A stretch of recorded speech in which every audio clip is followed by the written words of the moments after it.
exciting is that? Jessie, welcome to the afternoon show. Hello. You said that it was very intense, that last few seconds of that song. Everyone was kind of just very still and listening. It's nice. Well, I've got such a big mouth. I always talk over the end, often of dramatic pauses. But you were saying that's never been played on radio, that version before. No, I've never heard it on the radio. So not many people are playing that version. So that was the first time I've heard it being played. So yeah. That's for us. That is amazing. I mean, honestly, on the barking hour. The barking hour. I was watching the video that goes with 5 million hits. I know. I saw that today on Twitter. I was like, whoa, million. And can I just ask? A week. Me saying I talk all over things is. I love the way it starts with footsteps. The little miniature pony. Yes. Yes. That's actually what it is. Is it? No, I'm joking. But it'd be funny if it was. I believe that. But where was it shot? Because it is, mate. You just can't. I don't want to give too much away. You've got to look at it. But you just. It's in an empty warehouse. Where was it?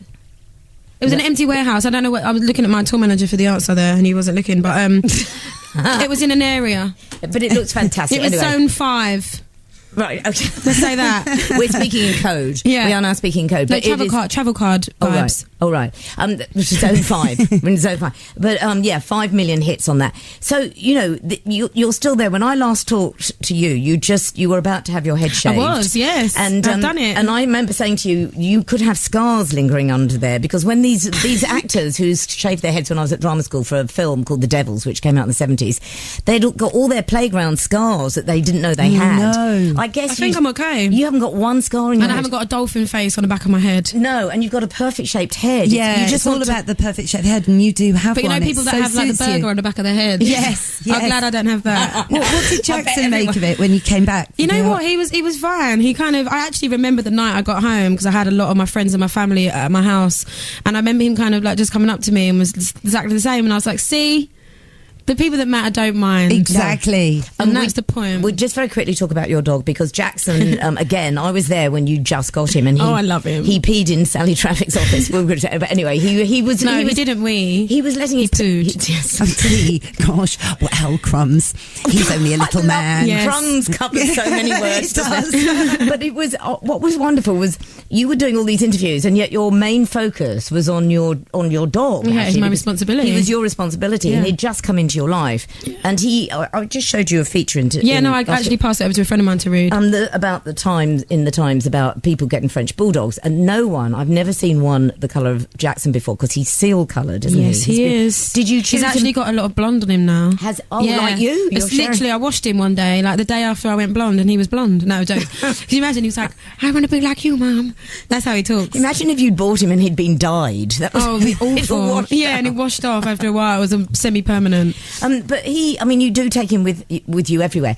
Sorry, this is a naff question. When you're recording The Voice, is he there with you? Or sometimes, he's there. He's there in the stuff that isn't too overwhelming. I don't bring him onto the live shows or the set where there's lots of audience, because he's still a puppy, and I have to respect the fact that I know this is my lifestyle, but he freaks out a bit. And he was actually very, very ill not that long ago. I actually nearly lost him. Oh no! Yeah, so I'm very protective. He basically he was on a lead, and he was being walked by somebody, and I think he went into panic, and he put a lot of air and liquid into his lungs. Right, what Matilda had. Yeah, so I've now got him in on a harness. So anyone listening that has a dog, please put them in a harness. It's so much safer than a lead. Especially the flat-faced dogs. But he was in an incubator, and it was horrible. I was by his side for like 3 days straight. See, this is amazing. When I've got a British bulldog, and the very similar thing happened. And that she'd hyperventilated whilst eating gravy. Sorry, this is the most bizarre conversation. It is, but she did that, and the noise is terrifying. I mean, she literally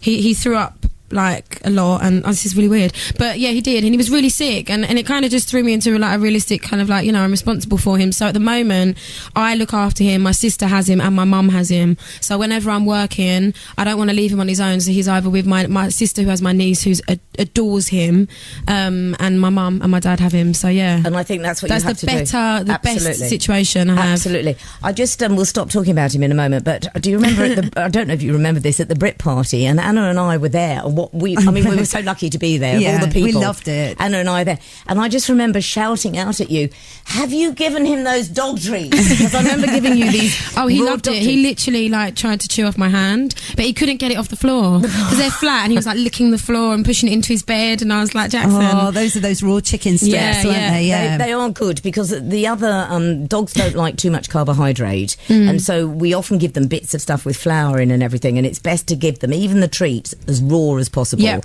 So anyway, enough about that. I'm not going to lecture. Jackson actually features on the remix of Wild. No, Really? no, he doesn't. He doesn't. Oh. But I knew you'd believe me, so I thought I'd say it. But what do you think of his vocals? I think, you know, I think now he's you're sort being of a the cutest mentor. little bark, so Yeah. I probably would put it on a song.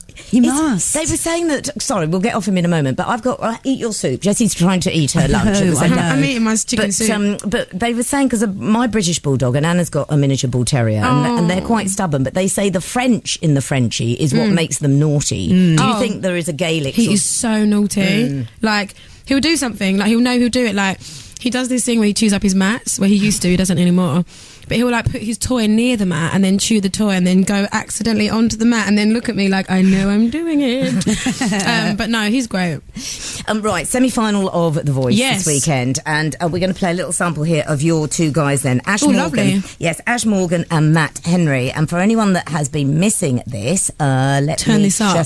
Yes, here we go. Come on, skinny love, just let's be. Pour a little salt, we were never here. My.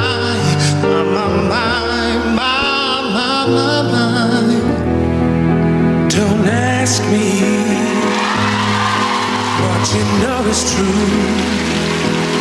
Don't have to tell you. I love your precious heart. I was standing, you were there. Do you know, it's very interesting watching Jessie's face. You went all very misty-eyed and nostalgic I listening. started to mime along. Are you very proud? Oh, so proud. I mean, I just feel very honoured that, like, only 3 years ago, you know, I was looking for someone to help me through a very, very early stage in my career and, you know, and holding my hand at the beginning of the journey.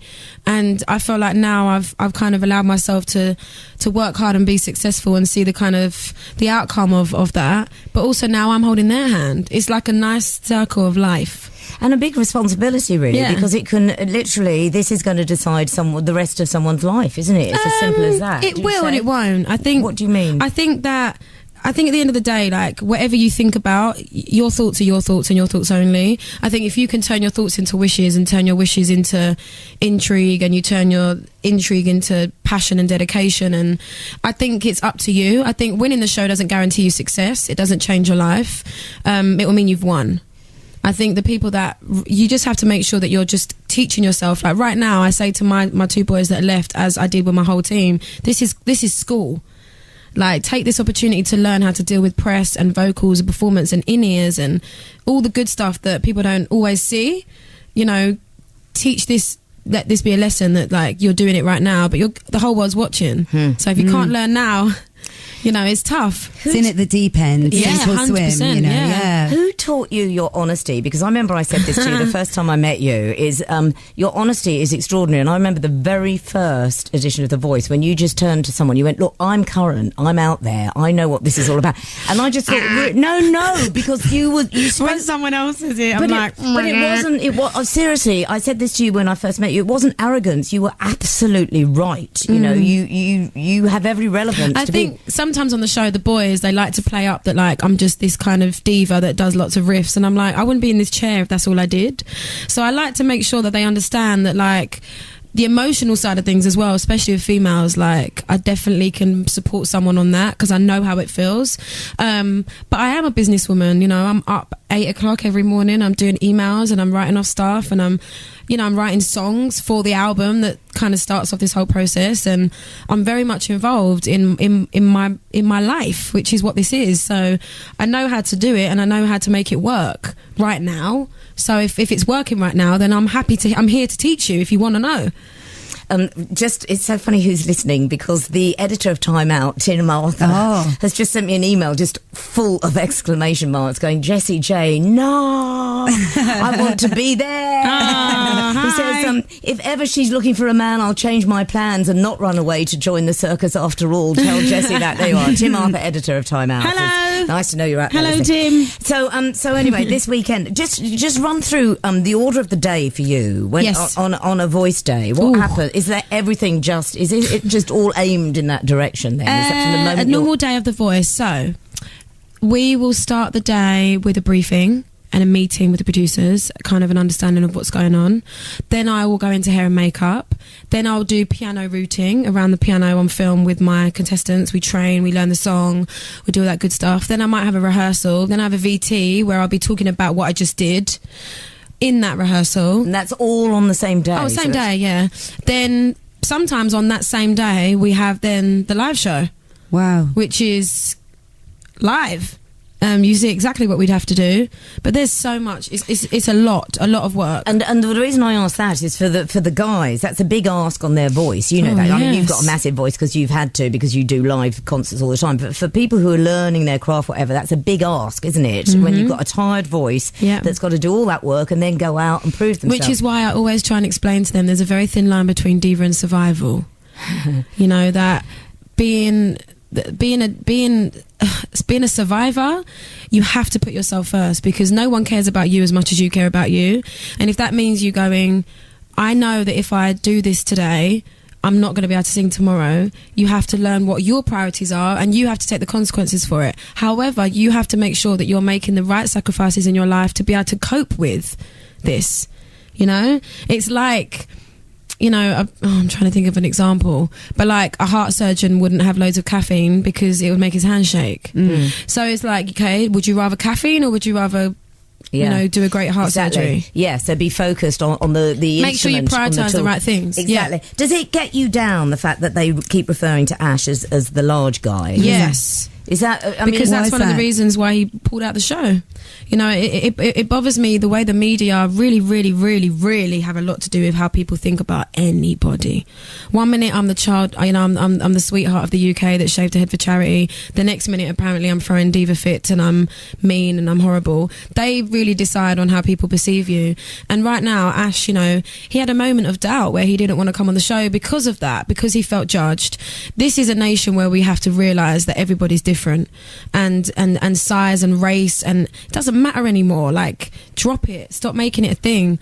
And you know, I'm somebody that said to him, you know, it doesn't matter what you look like, but you have to be healthy, you know, and he understands that. And as a coach, like I've said to him, you know, just be healthy, that's all. And I mean, how confident are you about this weekend and about the final? I mean, you know, all the bullying and things that, well, is rumoured to go on, does it? No, not at all. I mean, we're all getting on really well backstage and everyone has fun and everyone talks to each other, and I go out of my way to like say hello to everyone that walks past me, and like I see, because it's very quick, like, you know, I'm booked in for my hour in the studio and then Will's team are coming through and they're booked in for theirs, and we're usually running over time, you know, so it's kind of, we very rarely get like 2 hours to have a barbecue, you know, and all hang out.